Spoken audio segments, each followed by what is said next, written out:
Hey Saints, welcome back to another week of SFHS Today. I'm Spencer Baldwin. And I'm Ronan Iverson.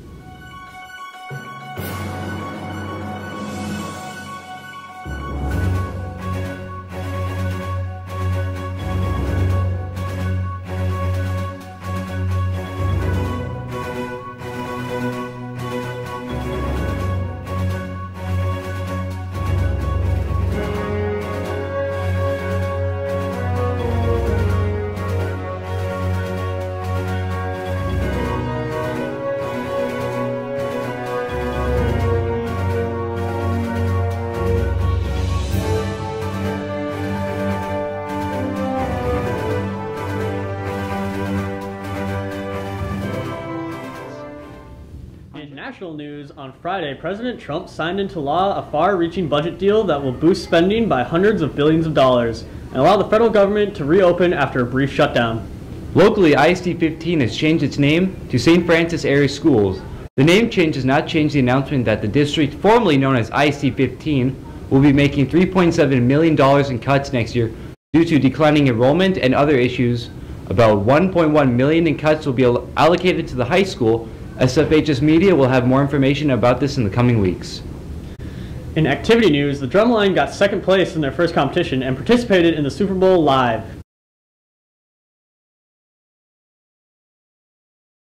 Student celebrities everywhere, this is why you should care about 5 minutes of fame. So, what instruments do you play? I play the piano and the drums. Alright, why did you start playing? Because I always had like a inspiration for music. I've always liked music. When did you start playing? I was about 8 years old when I started playing, and it just started with piano. Alright, so what all are you involved in musically, like for school and personal life? I'm in the AM jazz band. I'm in the show choir band. I do the pep band when they go and play at like sporting events like football.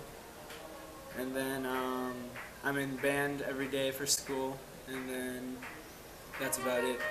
When people listen to you play, like whether it's for school or personal, what do you want them to hear or get out of like the music you play? I mean, I guess it's just like, I just want them to like feel the music like I do, I guess. I guess everyone kind of has their own interpretation for music, and I try to make it to where they can interpret however they want. And I just do it for fun.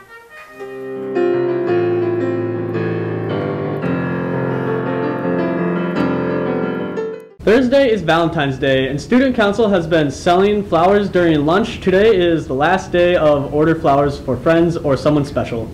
We sent Maggie Winkles and Katie Bjork to find out more. So we are excited to be selling carnations for your upcoming Valentine's Day. Maybe you have a friend or a significant other who you'd like to purchase some carnations for. We're selling them during our lunches. So it's 1 for $1.50, 6 for $8, and 12 for $15. And then optional for if you buy 6 or 12, you can buy a vase for $2. Our officers, exec, and other students have been working really hard. They contacted a florist. Actually, we're going through a local florist, which is awesome.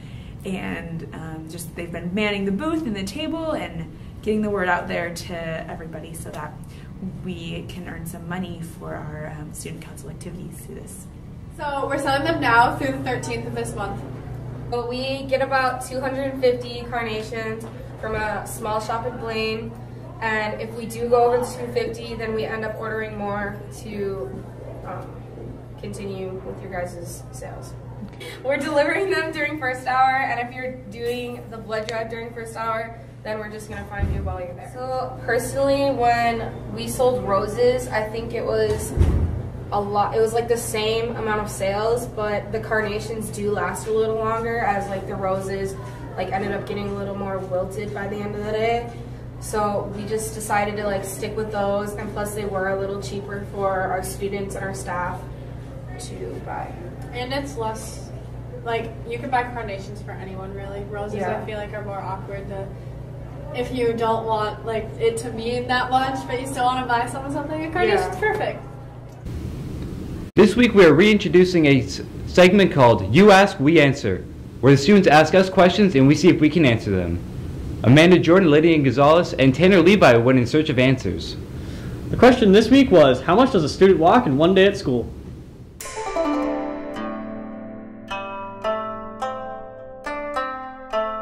far an average student walks in a day? No clue. I'll go find out.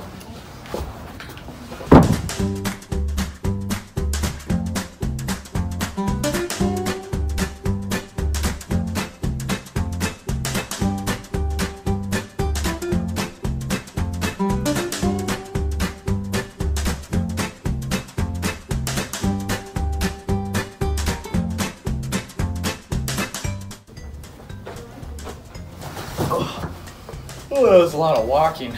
I gotta figure out the average.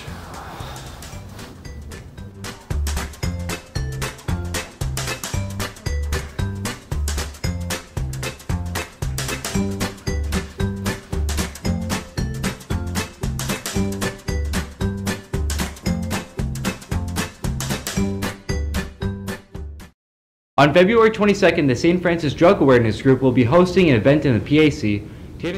Before we go, SFHS media staff have been working hard to update our website. You can see what they have worked on www.thesfhscrier.com. That's all we have for you this week, Saints. It's the random question thing, ding. What's the number one thing on your bucket list? Probably to skydive without a parachute. To go to Hawaii. Mine's probably like travel the world, just like see other things than just Minnesota. I'd probably want to go skydiving. To do a flying squirrel free fall. To travel to all 50 states. Skydiving. I go swimming with dolphins. I'd want to go bungee jumping. Probably to steal the Declaration of Independence. Hey Saints, I'm Walker. And I'm Tommy, and welcome back to another week of sports. Last week was an opening ceremonies for the 2018 Winter Olympics in South Korea. In an historic moment, both North Korea and South Korea marched in the Parade of Nations as a unified Korea. In addition, there was no Russian flag in the parade, as Russia was banned from the competition because of doping scandal. However, individual Russian athletes have been allowed to participate. They marched behind the Olympic flag. Girls basketball had a game Monday, which they lost 49-68, and also a game Wednesday against Mountains View, losing 74-79, and Friday against Big Lake. They also have a game this Tuesday at home celebrating senior night. And boys had a game last Monday, which they lost to Buffalo 54-72, and a game last Friday against Big Lake. How has it been integrating straight into varsity with no prior basketball experience? It's been good. I mean, I came into a varsity game a few weeks ago, and like I played that moment over and over in my head, right? Like I'm gonna go into a varsity game and I'm gonna pull a three, it's gonna drop, and people are gonna go crazy. But when the moment actually came, I got really nervous, and I don't know. It was really different for me because I haven't been in that position before, so it was crazy. I know you and some of the team analyze your footage. What are some things that you believe that you've improved on as the season has gone on? We've improved a lot. All right, so we set these list of non-negotiables, things we make sure we must do in the court. And for those, it was like getting less turnovers, less unforced turnovers in the game, rebounding and boxing out, and being the first to the floor, like if there's a loose ball and everything. And we've gotten a lot better at that as a team because that's kind of killed us. That's going to kill us throughout the season, and we've gotten a lot better though. I mean, we're a lot different, we're a lot better team than we were at the beginning of the season with that. What is some advice that you could give to a student who wants to join an activity or a sport but is too reluctant based on their nerves? Well, for me, I've always believed in part of a team sports. I usually don't do much individual stuff. So that's where a team sport, just try to stay positive because it's about the team, it's not about you. So I try, as for me, I don't get that much playing time, so I try to stay as positive as I can with the team because it's a team game, and try to play my part, the guy part of the team. Moving to hockey, boys hockey had a game last week against Coon Rapids, winning 4-2, and a girls section game last Thursday against Grand Rapids. Speaking of hockey, the boys hockey team is having their senior night this Thursday at home against Legacy, and girls hockey held their senior night last week. Last Saturday, the wrestling team had a tournament at Morris. Girls gymnastics have been a good season this year. They had a meet last Thursday at St. Michael, Albertville. That's all we have for you this week, Saints. Have a good week.